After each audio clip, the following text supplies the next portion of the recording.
Hi, I'm Miguel, and today I'm going to show you how to use shutter priority mode on your camera for wildlife photography. So what is shutter priority mode and why might you want to use it? Well, basically it's really just a step up from fully automatic or maybe program mode. It's a semi-automatic mode, and with shutter priority we actually choose the shutter speed that we want to use. We're in control of the shutter speed and the camera is going to do the rest of the work, so we don't have as much to worry about. So I'm going to show you this in practice. Most cameras, I'm pretty sure, will be the same. I'm going to put my camera onto shutter priority, which is TV. You're probably thinking, what does TV stand for? It doesn't stand for shutter priority. It actually stands for time value, which makes sense when we're referring to the shutter speed because the shutter stays open for a certain amount of time. Right, so this is how it works, and it's going to be really similar on lots of cameras. So on my camera, I'm going to use the dial here on the top. Now as I change the shutter speed, here I'm actually increasing the shutter speed. As I increase that, you'll see the aperture's changing and the aperture is actually getting wider to let in more light to balance the exposure. If I go the other way, if I reduce the shutter speed, make the shutter speed slower, then the aperture is getting smaller because it's balancing the light again. So you'll also notice that the exposure meter there is staying in the middle all the time.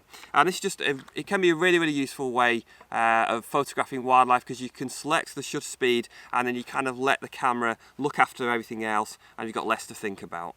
And at the moment I've got the ISO set on 400. I've done that for a specific reason. I'll come to that later in the video. So the idea with shutter priority is that we can select the shutter speed we want to use. So if I was going to photograph something moving, such as a bird in flight or maybe an animal that's going to run across this field, then I'm probably going to select a fairly fast shutter speed to freeze the movement.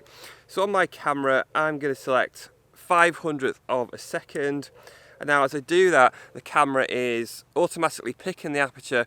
In this case, it's choosing a fairly wide aperture to let in more light, to balance the exposure, to give the correct result. Alternatively, I might want to pick a slower shutter speed. Maybe I want to try and be a bit more creative to show the movement, show a bit of motion blur. So in that case, I might go down to, let's say, 1/60th of a second. So I choose, for example, 1/60th of a second here on my camera on shutter priority. Now because that's letting in more light, because the shutter's staying open for longer, the camera is then going to choose a smaller aperture which lets in less light because again it's balancing the overall exposure. So it might seem like shutter priority is a really good option for wildlife photography, but there are a couple of disadvantages, and this is why it's not my favourite exposure mode. And the first issue is how it affects your background. So because the camera is automatically choosing the aperture, it does that itself, you don't have as much control over how the background looks. If it goes down to like f11, f16, f22, then that's going to have a massive effect on your background, and I certainly like to have more control than that. And there is another disadvantage, and for that I'm going to nip down to this woodland so I can show you that in practice. So I've come down to the edge of this woodland now to show you one of the issues I have with shutter priority. And this is all to do with the limitations of available light. So if you wanted to choose a fast shutter speed, let's say 500th of a second, maybe 1,000th of a second, if there isn't enough light around at that time, then you simply might not be able to do it. So I'm pointing into this fairly dark woodland now. Let's imagine that again, I wanted a fairly fast shutter speed. I wanted 1/500th of a second. So on shutter priority, I'm going to use the back of the camera here because it's easier. I'm going to use the dial. I'm going to go to choose 1/500th, and you can see already, even before I get to 1/500th, the camera actually starts flashing. The aperture f5.6 is flashing at me. So why is it doing that? Well, basically what it's saying is at that fast shutter speed where you're letting in less light, there simply isn't enough light. There isn't enough light available at this ISO of 400 to get the correct exposure, even at the widest aperture, and that's why it's flashing. So in that case, it's basically saying I can't do it. Now the opposite of that can happen as well. It's not as common, but it can happen occasionally.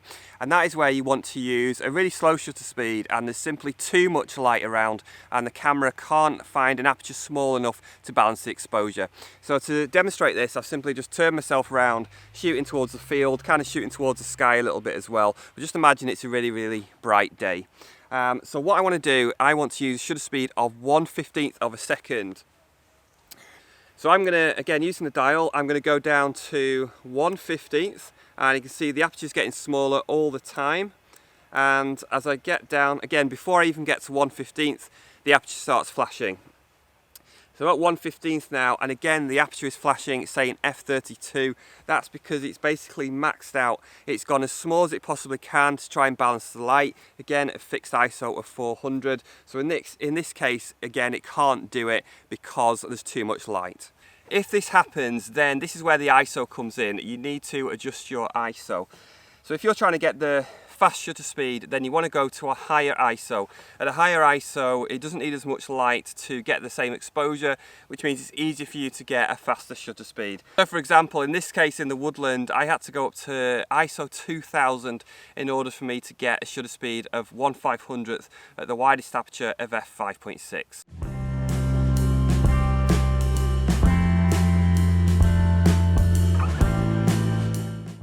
If you're finding you can't get a slow enough shutter speed, then you need to drop the ISO. The lower ISO requires more light, therefore it's going to be easier for the camera to give you a slower shutter speed. So in this case, you could drop the ISO down maybe all the way to 100 to get the slow shutter speed that you're after.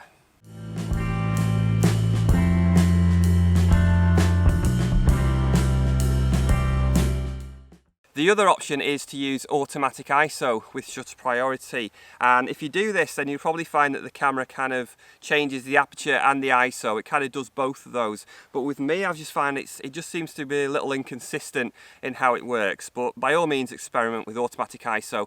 I predominantly photograph wildlife, but there's no reason you can't use shutter priority for many other subjects in photography. If you're not subscribed, then subscribe to the channel for more tutorials. Thanks for watching, I'll see you next time.